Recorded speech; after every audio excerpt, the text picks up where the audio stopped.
when you talk about an outlet, in schools today, there is no psychiatric help professional. During my time, it was a CRE teacher who was a guidance and counseling. Or a librarian. Or a librarian, who was a guidance and counseling teacher at that point. But here now we're getting to a point where children want to be heard. Children want to be part and parcel of the decisions that make their lives better. Yet, if you look at many, and what they say is, Mimi, during my time, nilichapo kiboko, but look at how I turned. Look at me today. We went through that period, nilichapo, but here I am a CEO somewhere. Okay, fine, that was during your time. But this is a point where conversations and dialogue ought to be encouraged. So one asks the question then, should we move towards that direction? To which direction? Not corporal. No, not corporal. Should we go towards a direction where we say there is a problem in these schools, students are raising something, because if you send them to go home because they wanted to be home anyway. They wanted to be home because perhaps that's where they find there is peace. Should we then have conversations around there is a problem, let's find a solution together, not as teachers directing you on what you need to do? There's a gap that happened, and we cannot go back to a conversation about corporal punishment. Globally, it is known to produce very bad results. And some of the tendencies that you're seeing in school now, because corporal punishment, especially when done in home or in school, it destroys trust between you and the child, and so they're not able even to approach you. They treat you as someone who is not approachable, and those are some of the consequences that we are seeing at current. And it produces fear. It can produce fear. It can also produce aggression. Okay. So those are very undesirable products of corporal punishment.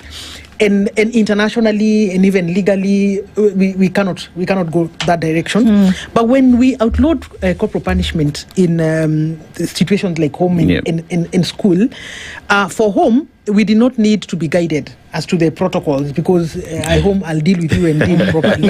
But now at school, the protocols were not very well developed as to what now replaces the corporal punishment. And when the protocols are developed, they're probably just developed on paper as policy, but schools were not supported to implement those protocols, like for guidance and counseling.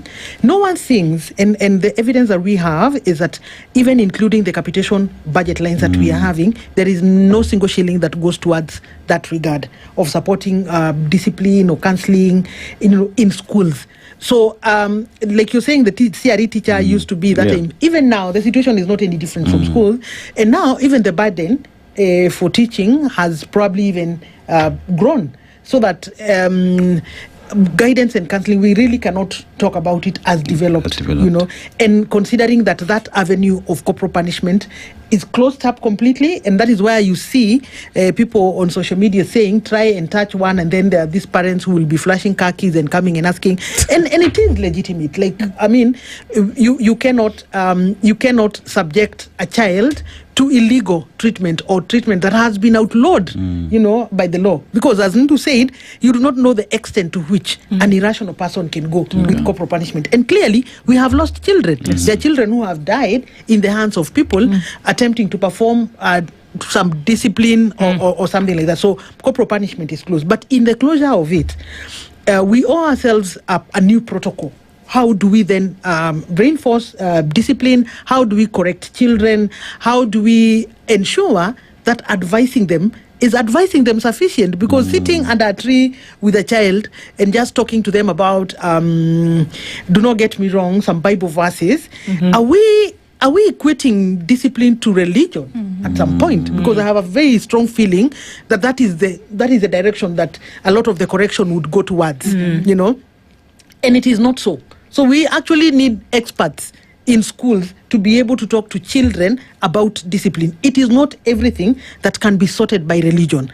That reading a child 1 or 2 Bible verses, you want to imagine that you have built in a software in them that will support them to behave positively towards a way. It is honestly not working. And I have said this about the conversation about lesbianism and gayism in our schools, because that's also another button that parents and teachers don't want to touch. The government does not want to touch, but it is happening. In any case, there are some cases you've had the issue being very highly, profiled.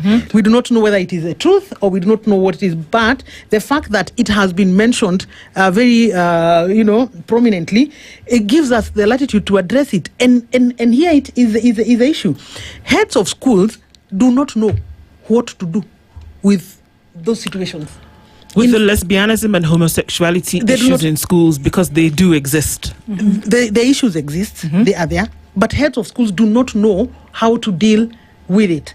About 4 years ago, thereabout, the heads of schools were very hard on those children. They used to suspend them. They used to expel them. They beat them today. And then here comes a conversation. Yeah. That someone is that a child is indisciplined, because that is also part of being indisciplined, does not deny them their right to education. It doesn't deny them their right to education. They must exist in an education institution. So which education institution is that? And how do we as society either support those children how have we defined what do we want? What do we want out of them? The desire of many parents is that we would not want them to go that direction. That's the desire of many parents. So how are parents supported? Because when you suspend that child, this is what happens. They go home. The mother does not know why you have been suspended. They don't know how to assist you. They don't know. They do not even want their preacher to know that is why you were suspended from school. No school wants to touch you, because in this country there's a protocol that for you to transfer from school A to B, you must have a release letter from the school that you came from. So no school will touch you, because they're saying you will come and it's like a contagious disease. Yeah. You want to come and infect our whole school. So there's the lack of guidance, and the little guidance that the ministry has tried to perform is going towards religion.